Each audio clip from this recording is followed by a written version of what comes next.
छोटे भाई का इंजीनियरिंग बैकग्राउंड था। उसने कहा मुझे भैया आरएस की तैयारी करनी है। मैंने कहा कर बेटा, सपोर्ट मैं करूँगा, कोई दिक्कत नहीं है।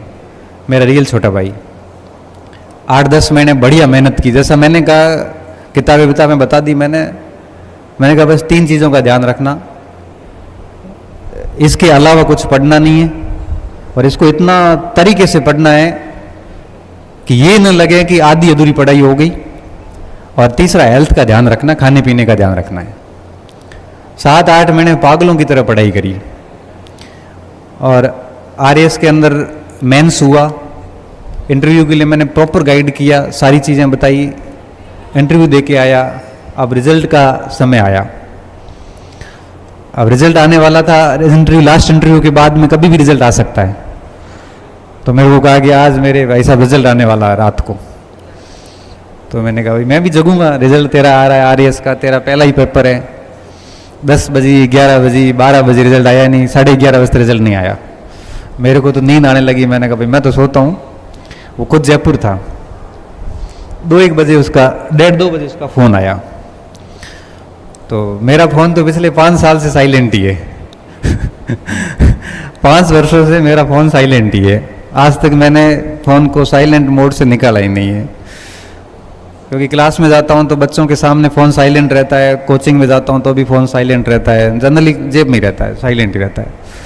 मैसेज का रिस्पॉन्स ज़रूर कर लेता हूँ। मेरा फ़ोन साइलेंट था तो घर के फ़ोन पे फ़ोन आया। 2-3 बार कंटिन्यू आए तो बच्चे उठ गए। उन्होंने कहा कि फ़ोन आ रहा है, चाचा का फ़ोन आ रहा है, चाचा का फ़ोन आ रहा था। मेरा रिजल्ट आया होगा तो मैंने उठाते बोले कि मेरा सिलेक्शन हो गया है। और ऐसे करते करते वो भावुक हो गया। मैंने कहा पागलों की तरह क्या रो रहा है, खुश है? तो क्या मेरा सिलेक्शन हो गया, मेरी 245वीं रैंक आई है और मुझे यकीन नहीं मेरा आरएस में हो गया है। फिर मम्मी पापा को फ़ोन किया, वो तो जग रहे थे, उनको तो नींद ही नहीं आई थी, मैं तो फिर भी सो गया था। अब उस रिजल्ट को जानने के बाद में कई दिनों तक मैं भी खुश रहा, हमारे खुश सबके आंसू आ गए आंखों में। क्यों? क्योंकि एक मध्यम वर्गीय व्यक्ति के लिए नौकरी कितनी ज़रूरी होती है, इसकी कल्पना आप से अधिक आपके माँ बाप करते हैं। आपके अंदर आपके माता पिता वो उम्मीद देखते हैं कि हमारा बच्चा भी नौकरी लगेगा। और ये बात आपको अंदर से सबको पता है। कितना डेस्परेटली वो चाहते हैं कि उनका बच्चा सरकारी सेवा में जाए।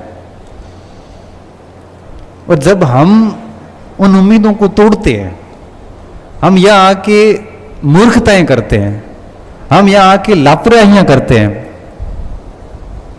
तो हमें थोड़ा सा भी अंदर से फील नहीं होता कि हमारे माँ बाप कितनी उम्मीदें लगा के बैठे और हम क्या कर रहे हैं यहाँ पे। आप अपने लिए नहीं, लेकिन उन उम्मीदों के लिए तो पढ़ लो जो आपके अपने माँ बाप बांध के रखे बैठे हैं। और उन्होंने खुद ने जीवन में वो नहीं कर पाए, उनकी स्थितियां नहीं थी, लेकिन वो अपनी हर खुशी को त्याग करके आपके लिए संसाधन जुटा रहे हैं ताकि आप उनके ड्रीम्स को पूरा करें। और आपको नहीं पता, आप चले आते हो शहर, पीछे माँ बाप बात क्या करते हैं। अब मेरा छोटा भाई जयपुर था, पीछे माँ दिल्ली पूछती थी कि मारे छोरे नौकरी लागे को लागे, नौकरी लगेगी कि नहीं लगेगी, तनकी लागे, तेरे को क्या लग रहा है, तेरे को तो पता है ना पास कैसे होते हैं। इतनी उम्मीद है कि बस लग जाए, उनको जैसे लगा जैसे उनका जीवन धन्य हो गया। मुझे लगता है कि इससे बड़ी प्रेरणा आपके लिए कुछ हो नहीं सकती।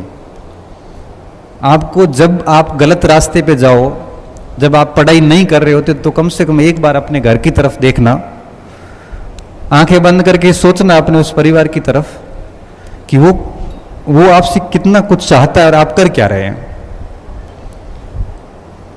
अगर आप इतना डेडिकेशन दे देंगे घर के उम्मीदों के अनुरूप, तो निश्चित तौर पे आप एक शानदार परिणाम देंगे। अब आज की युवाओं को, आप इधर तो इतनी दिक्कत नहीं है, बाड़मेर जैसलमेर में सर दिक्कत यह है कि लोग, बच्चे तस्कर हो गए, ड्रग्स लेते हैं। ड्रग्स का इतना गंदा फैला हो गया है कि पीढ़ियां की पीढ़ियां बर्बाद हो रही है हमारे उधर। हालांकि मुझे लगता है इस क्षेत्र में ये दिक्कत नहीं है, ये भी बहुत अच्छी बात है। बेचारे माँ बाप घर पे काम धंधा कर रहे हैं और बेटे बेटियां शहर आके उनकी उम्मीदों को कुल्हाड़ी से हमेशा काटने का काम करती है। माँ बाप तो चले जाएंगे, उनको तो जाना ही है, 5-10 साल बाद चले जाएंगे। फिर ता उम्र आप जिंदगी भर फिर पछताओगे, रोते रहोगे कि मौका दिया था लेकिन हमने मूर्खताएं की। तो आपके पास अभी समय है, अवसर है, आप में क्षमताएं हैं, आपके पास में संसाधन है और आपके पास में मोटिवेशन भी है।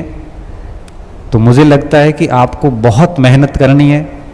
आज इस सेमिनार में जाने के बाद आप अपना टारगेट सेट करिए और 2-3 साल बिल्कुल पागलों की तरह पढ़ाई करिए। जो चीज़ें डिस्ट्रैक्ट कर रही है उनसे दूर हो जाइए। आपका जीवन सिर्फ आपका है, बर्बाद हो जाओगे तो लोग मज़े लेने वाले हैं, कोई भी आपको सांत्वना देने नहीं आएगा। देखो, व्यक्ति आपकी पद और स्थिति से प्रेम करता है, आपसे प्रेम करने वाले बहुत कम हैं। सही बता रहा हूँ, आपसे प्रेम करने वालों की संख्या कुछ डिजिट्स में ही है। बाकी दुनिया आपके पद और प्रतिष्ठा से, स्थितियों से प्रेम करती है, आपके स्टेटस से प्रेम करती है। तो अपना स्टेटस बनाओगे तो लोग आपको खूब अच्छा सम्मान देंगे, बर्बाद हो गए तो लोग मजे लेंगे, सीधी सी बात है। इसलिए आप अपने जीवन को बनाना, बिगाड़ना मत। ये दोनों आपके हाथ में है। बनाने, आपके जीवन को आपके अलावा कोई बर्बाद नहीं कर सकता और आपके जीवन को आपके अलावा कोई बना नहीं सकता। क्योंकि आप कैसे ग्रुप में रहते हैं, बनना और बिगड़ना ग्रुप पे डिपेंड करता है और ग्रुप कैसा होगा वो आप पे डिपेंड करता है। आप अगर चोर उच्चकों के साथ रहोगे तो चोरियां करोगे, भले घर में कितने अमीर हो।